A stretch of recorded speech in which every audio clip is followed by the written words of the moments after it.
जब तक हिंदू राष्ट्र की लड़ाई हमारी अखंड हिंदू राष्ट्र तक नहीं जाएगी, ये लड़ाई जारी रहेगी। और एक तरफ एक समाज को हिंदुओं के टैक्स से मदरसों के अंदर क्या पढ़ाया जा रहा है कि हिंदू काफिर है और इसे मारना जायज है।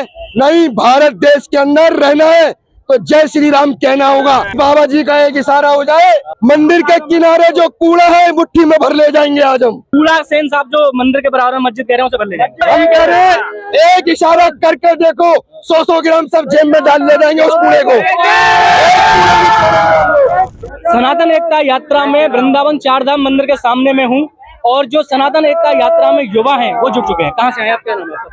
मैं उत्तर प्रदेश से आया हूँ। अच्छा, हिंदू राष्ट्र नवनिर्माण सेना से हूँ। मेरा नाम अमित सिंह राठौर है। अच्छा भारत हिंदू राष्ट्र, जी, हिंदू राष्ट्र केवल एक दिशा नहीं है गुरुदेव की दी, ये हमारी पीढ़ी का संकल्प है और इस पीढ़ी के संकल्प को हमें विरासत में देना है, जिसपे आने वाली पीढ़ी गर्व करेगी। देखिए, आज ये केवल एक अंगड़ाई है। जब तक हिंदू राष्ट्र की लड़ाई हमारी अखंड हिंदू राष्ट्र तक नहीं जाएगी, ये लड़ाई जारी रहेगी। क्योंकि रोटी कपड़ा मकान धरातल पे आज हिंदू केवल लालची हो गया है, स्वार्थी हो गया है। सिर्फ रोटी कपड़ा मकान और उसके सिवा कुछ नहीं सोच रहा है सरकारों से, केवल यही मांग रहा है। लेकिन विरासत में हिंदू राष्ट्र नहीं दोगे तो जिहादी तुमसे तुम्हारा सब कुछ छीन लेंगे। कारण एक, गुरुदेव ने बताया, हमने जातियों में बट के अपने पूर्वजों के काम को अपनी जाति के अनुसार छोटा मानकर छोड़ दिया और सरकारों के भरोसे नौकरी ढूंढने के लिए सड़कों पर उतर रहे हैं, सरकारों से नौकरी की मांग कर रहे हैं। आज देश के अंदर आज तुम नौकरी ले लोगे, बांग्लादेश के अंदर देखा था नौकरी वालों के मकानों को तोड़ के आग लगाई गई थी। क्यों? क्योंकि वो इस्लामी राष्ट्र था। 1947 में भारत का बंटवारा किया गया। बंटवारे की बात की राजनीति क्या थी कि उधर मुसलमान रहेंगे और इधर हिंदू रहेंगे, लेकिन भारत को धर्मशाला बना दिया। 70 साल की राजनीति में केवल और केवल हिंदुओं के साथ छल कपट किया गया। छल कपट करके कानून बनाकर हिंदुओं को नपुंसक बनाए जाने का कार्य किया गया। मैकाले की भारत की शिक्षा में हिंदुओं के बच्चों को मैकाले की शिक्षा दी जा रही है। और एक तरफ एक समाज को हिंदुओं के टैक्स से मदरसों के अंदर क्या पढ़ाया जा रहा है कि हिंदू काफिर है और इसे मारना जायज है। नहीं, भारत देश के अंदर रहना है तो जय श्री राम कहना होगा। और हिंदू राष्ट्र केवल एक विचार नहीं है, हमारी पीढ़ी का अधिकार है और यह अधिकार हमें अपने बच्चों को देना है। रोटी कपड़े तक सीमित मत रहो हिंदुओं, ये हिंदू राष्ट्र विरासत में देना। अन्यथा आज आप एक बच्चों पे सुन लीजिए, अभी आप एक बच्चों पे अपने परिवार के रिश्तों को स्वयं खत्म कर रहे हो। चाचा के, ताऊ के, मौसा के, मौसी के, फूफा के सारे रिश्तों को तुम खत्म कर रहे हो 2 बच्चे पैदा करके, और एक तरफ उन्हीं 2 बच्चों के दम पे नौकरियां ढूंढ रहे हो। वो 4 बीबी 40 बच्चों पे बच्चे किए जा रहे हैं जिहाद के दम पे। पूरा हिंदुस्तान छीनने के लिए लग रहे हैं। आज देश के हिंदू का है, 2 बच्चों से किसको बचाओगे? अपने आप को या अपने बच्चों को बचाओगे? अपने परिवार में, अपने घर में सबको जागरूक करो। जितने राम के दिए सब अच्छे और जिहादियों के विरुद्ध खड़े करके युद्ध में उतारो। देश के अंदर अघोषित युद्ध चल रहा है और ये युद्ध की तैयारी अब तुमने संभाल ली है। अगर आज तुमने नहीं कायरों संभाली तो तुमने अपने परिवार में बच्चे ही नहीं पैदा किए जो इस अघोषित युद्ध को संभाल पाए। ये हिंदू राष्ट्र के लिए और ये हिंदू एकता के लिए जो यात्रा दिल्ली से वृंदावन आई है, आज आप वृंदावन में आप पहुंचे हैं, इससे आपको क्या लगता है कितना हिंदू इससे जागरूक हुआ है? इतना जागरूक हुआ है कि बाबा जी का एक इशारा हो जाए, मंदिर के किनारे जो कूड़ा है मुट्ठी में भर ले जाएंगे। आज हम एक इशारा हो जाएगा। अगर शास्त्री एक इशारा कर दे तो ये आप कूड़ा सेन साहब जो मंदिर के बराबर में मस्जिद कह रहे हैं उसे भर ले जाएंगे। बिल्कुल, एक इशारा हम कह रहे हैं, एक इशारा करके देखो, 100 ग्राम सब जेब में डाल ले जाएंगे उस कूड़े को। एक कूड़ा नहीं छोड़ेंगे। हमने अयोध्या करके दिखाया, झांकी थी, रामलला हमने विराजमान कराए। अभी तो तैयारी है हिंदू राष्ट्र की। हिंदू राष्ट्र में हर उस निर्माण को पूरा किया जाएगा जो आक्रांताओं के द्वारा तोड़ा गया है। क्योंकि अब सनातन को जोड़ने का समय आ गया है, हिंदू को हिंदू से जोड़ने का समय आ गया है। कितना युवा इस यात्रा में इकट्ठा हो रहा है? आपको क्या लगता है कितना युवा जाग रहा है? आप देखिए ना, चारों तरफ युवा युवा भाग रहा है और आप कह रहे हो कितना जाग रहा है। बुजुर्ग और बच्चों की बात करें तो बुजुर्ग और बच्चों की बात करें तो मैं आज कहता हूँ, हिंदुओं, इस यात्रा को यहीं तक सीमित मत रहने देना। अपने घर मोहल्ले पड़ोस सबको जगाना, सबको बताना, विरासत में हिंदू राष्ट्र देके जाना अपनी पीढ़ी को। यात्रा में देखा जा रहा है छोटे छोटे बच्चे भी हैं, बुजुर्ग भी हैं, युवा भी हैं। एकदम से जो बाबा की जो यात्रा आई है, इसमें अचानक इतना हिंदू कैसे इकट्ठा हो रहा है, और आपको क्या लगता है कि हिंदू इस यात्रा से कितना फर्क पड़ने वाला है हिंदू पर? 70 साल से हिंदू शोषित है, वंचित है। हिंदू शोषित है, वंचित है अपने अधिकारों से, नेताओं के छल कपटी राजनीतिक तंत्र में बना हुआ है। आज ये जागरूकता है हिंदुओं को जगाने की, केवल बाबा बागेश्वर अगुवाई कर रहे हैं। अरे हिंदुओं, आपको इस यात्रा को आगे बढ़ाना है। जिन बच्चों की बात कर रहे हो, उन्हीं बच्चों की प्रॉपर्टी की बात कर रहे हैं। प्रॉपर्टी क्या है?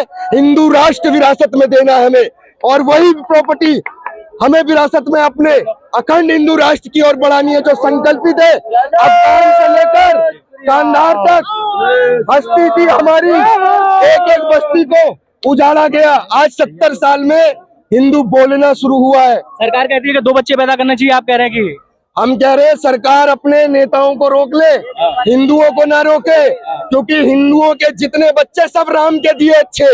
बताओ, अगर एक तरफ विशेष समुदाय के, वो कहते हैं कि अल्लाह की देन है और आप कहते हो राम के दिए अच्छे है। भाई उनके अल्लाह की देन है, तो ये बताओ उनको खाने को क्यों नहीं देते? सरकार से, मोदी से क्यों मांगते हैं? आज ये यात्रा दिल्ली से चली है 150 किलोमीटर की, और इस यात्रा में आप एक बात बता दो, दिल्ली से लेके और यहाँ तक एक FIR दर्ज हुई हो, कोई भूखा मरा हो? बताओ। जो लोग इस यात्रा को कह रहे थे कि यात्रा में बेरोजगार है, आप यहाँ पे बताओ किसके पास रोजगार नहीं है? रोजगार से लेकर सारे के सारे हमारे भाई हिंदू एक हो रहे हैं। ये उनको डर लग रहा है, क्योंकि बिहार के अंदर उनको असर दिख गया, क्योंकि देश के अंदर विपक्ष हो चाहे कोई हो, हिंदू विरोधी गतिविधियां करके जो 70 साल वोट पाया है, विशेष समुदाय को अपना दामाद बनाकर फायदा पहुंचाने में, उसे अब जवाब देना होगा हम सबको, क्योंकि यही लोकतंत्र में अधिकार बताया गया है, सबका समान है। धीरेन्द्र कृष्ण शास्त्री ने हर पार्टी को यहाँ पर बुलाया था कि कोई भी आइए, लेकिन कौन सी आपको पार्टी यहाँ पर देखी? देखिए, धीरेन्द्र कृष्ण शास्त्री जी ने हिंदू राष्ट्र का आह्वान लगाया था, और इस हिंदू राष्ट्र के आह्वान में भारत के कोने कोने से एक एक घर से आह्वान है, वो किसी पार्टी का हो। हम कहते हैं जो हिंदू है वो इस यात्रा में शामिल हो, क्योंकि हिंदू भाई भाई, यहाँ पार्टी का नाम नहीं है। पार्टियां तो राजनीति हिंदुओं पे, लाशों पे करती रही। आज समय है हिंदुओं को आगे बढ़ाने का और लाशों की राजनीति को खत्म कराने का। दंगों के नाम पर राजनीतियां हुई है लाशों पे, बहन बेटियों को लव जिहाद में फंसा के मार दिया। ये हिंदू न्याय के लिए सर पटक पटक के मर गया, न्याय नहीं ले पाया। जिहाद में बेटियों को फंसा लिया गया और बेटियों को जिहादी ले गए। हिंदू न्याय के नाम पर अपनी बेटी को बचा नहीं पाता है। आज वही तो लड़ाई है, किसी पार्टी के नहीं। पार्टी वही करेगी जो देश का हिंदू चाहेगा, और इस देश पर राज वही करेगा जो हिंदू राष्ट्र बनाएगा।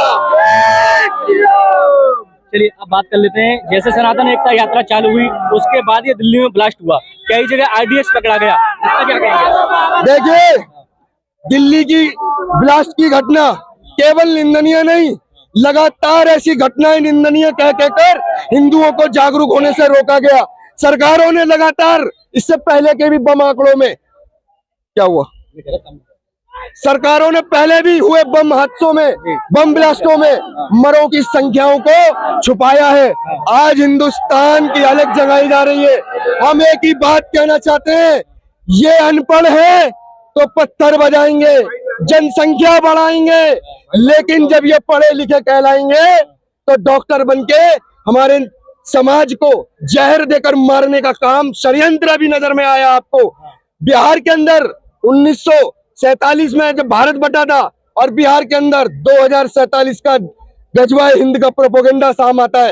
ये पढ़े लिखों की जमात, डॉक्टरों की जमात। डॉक्टर हमारे यहाँ क्या होता है? भगवान होता है। आज इस देश के अंदर डॉक्टरों के पेशे को कलंकित करने वाला कौन है? इस्लाम है। ये पढ़े लिखे भी इस्लाम के लिए काम करेंगे और बिना पढ़े लिखे भी इस्लाम के लिए काम करेंगे। कुल मिलाकर केवल जिहाद करेंगे ये। आपका कहना है कि पढ़ लिख के वो इस्लाम के लिए बहुत अच्छा काम करेंगे और ऐसा काम करेंगे कि यहाँ पर आतंकवादी बने। अरे अच्छा, मदरसे का मुद्दा चल रहा है, मदरसे का आप कहना चाहेंगे क्या? मदरसे भारत के अंदर बैन हो जाने चाहिए। मदरसे भारत के अंदर बैन हो जाने चाहिए।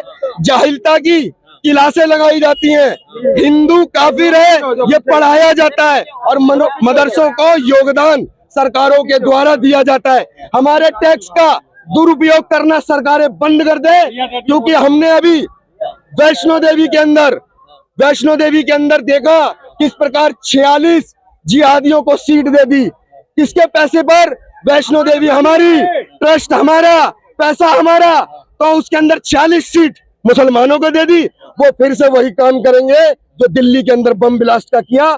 हम अपने पैसे का दुरुपयोग जिहाद के प्रति अपने परिवार को, अपने बच्चों को मारने के लिए नहीं कर सकते हैं। ठीक है, आखिरी सवाल मेरा रहेगा। वृंदावन में बांके बिहारी जी और हनुमान जी का मिलन, बागेश्वर धाम सरकार का मिलन है, इस पे आप क्या शांतिपूर्ण संदेश और अपने देशवासियों को, ब्रजवासियों को, हिंदुओं को आप देना चाहेंगे? मैं शांतिपूर्ण एक संदेश ये देना चाहता हूँ। शांति की बात कर करके चरखा चलाकर आजादी दिला गए कौन?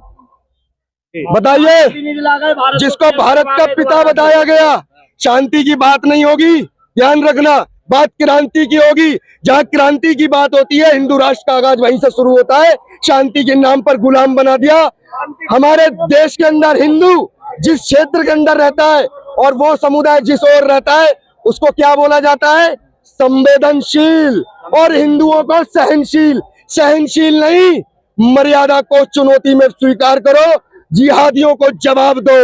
जिहाद का अंत करना है, शांति से नहीं, क्रांति से करो, क्रांति से।